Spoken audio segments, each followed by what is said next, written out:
Amidst the chaos of the world in recent years, it has been difficult for me to feel grateful.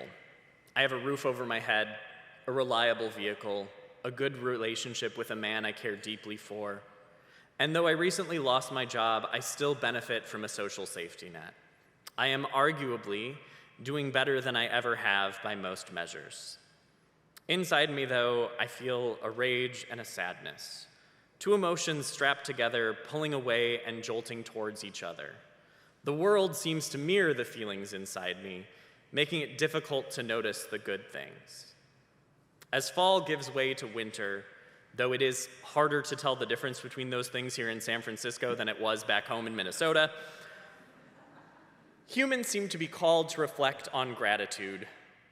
Amidst a world that is, at times, literally on fire, I struggle to do this. There are small healings happening, though. In my own life, I have found them in unexpected places. Growing up gay in a Midwestern farm country, I knew that I was different. I planned to move to a big city to make a go of things as an entertainer, and while there were things about the small town that left me deeply wounded, there are things I remember fondly. The wide open spaces that let my imagination run free. The trees along the Mississippi River turning their leaves from greens to blaze oranges, warm yellows, and vibrant reds. The friends I would sneak out into the woods to party with. I even liked the country music soundtrack that so often accompanied the gravel roads I grew up on. As I write this, I was listening to a Spotify playlist of LGBTQ+ country musicians I created called Cowboy Make Me a Gay. And I feel a small wound inside me healing, knowing I was not alone after all, that there were other kids like me out there, and now they are singing openly about their lives, in a genre where, honestly, I never expected it to happen. I have been stitching together my youth with where I am now more and more as the years go by. For instance, when I was a kid, I would watch wrestling, cheering as the Macho Man Randy Savage entered the ring in his spectacular regalia, being all, "Ooh, brother." Today, as an adult, I frequently work as a pro wrestling commentator.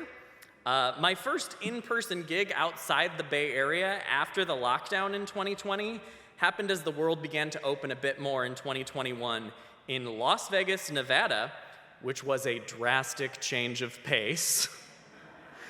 And it was at an all-LGBTQ+ pro wrestling show.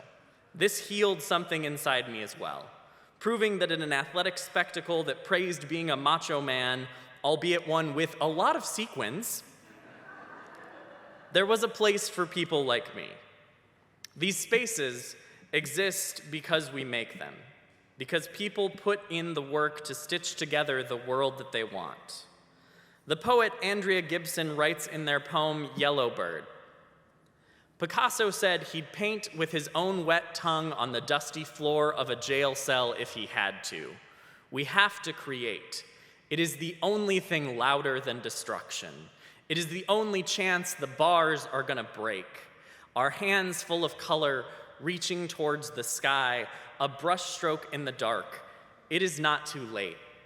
That starry night is not yet dry. So today, that is what I am grateful for. The music, the athletic spectacle, the poems, the people doing the slow work of creating a world we can all live in. Thank you.